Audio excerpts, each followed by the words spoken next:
Creo ya que mi vecina estaba haciendo ruidos raros y me asusté mucho. A continuación les voy a mostrar. No sé qué es lo que está pasando, así que voy a entrar a su casa para ver de dónde viene el sonido. Vamos a pasar con cuidado sin que nos vea y luego vamos a ver cómo entrar a su casa.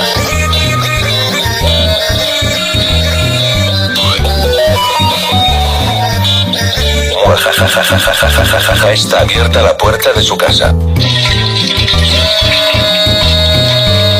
Vamos a pasar sin que nos vea la loca de la vecina.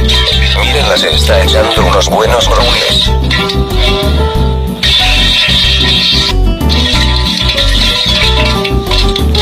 Ayuda chicos, mi vecina es una loca, a la verga yo me voy.